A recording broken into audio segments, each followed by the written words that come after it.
first up, we're getting a little bit newsy with you because there's news that's dropped overnight that Morgs and Burke have been across where Rugby are looking to replicate somewhat what you do in the world of football with a Champions League style format. 8 teams from the Northern Hemisphere, 8 teams from the South, and how it all comes together. What are your thoughts on this and what makes that comp so special, the Champions League? Well, first and foremost, my thoughts on this is that it sounds on paper absolutely fantastic, but as an ex-player, and especially your game being so physical, I just worry a little bit about the workload on the players. We know both hemispheres have different seasons, so that will have to be correlated. You guys played in Europe, you know it's difficult because you want to get hopefully the both sets of teams playing in a way that is fair, balanced, not one at the end of the season when everyone's tired, or one at the start when no one's completely on. I actually think the Super Rugby doesn't go on long enough. I think there is room for it. Over in Europe, it's a little bit of a different story.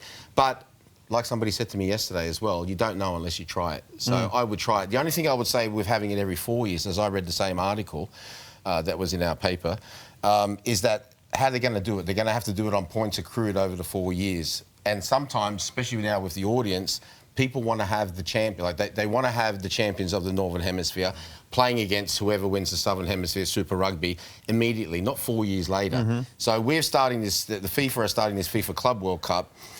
A lot of the teams that are in there aren't the current champions, but we'll see how it goes. Put it that way. It's just that, like I said to you, from the most important thing for me in any sport is the product. The product are us, the players. You've got to make sure that that product is absolutely spot on, or else people will turn around and say, there's so much choice these days, I'm going to go and watch something else. It's a good point you make about the teams because players might retire. You know, the players who won that year, 3 years later, may not be there, and that's the team you want. So, look, I think it's enticing though. I think it's something for rugby, especially in the momentum that we're building here at the moment. Yeah. From a rugby perspective, Super Rugby Pacific in Alliance, I think there's a real appetite for it. There is. I mean, look, listen, let's just do a quick thing, right? I mean, tell me if I'm wrong. At the end of our season here, obviously there's a bit of a break after the Super Rugby and the internationals. You could probably have it then, up until November, I would say, from a weather perspective. I don't know how that would go with the Northern Hemisphere teams. And over there, you could have it any time, really. Yeah. You could even, if you really wanted to, as you know, you could have it in June. Because it's not as warm their summers as ours, but you just have to juggle that all around. What makes the Champions League so special is quite simply this, and I say this to everybody, this is why for me it's the most special footballing competition. The best players playing with and against the best players, regardless of where they're born. You've got no control where you're born, okay? No one's got control over that. So it rules out just because you're born somewhere else you can't.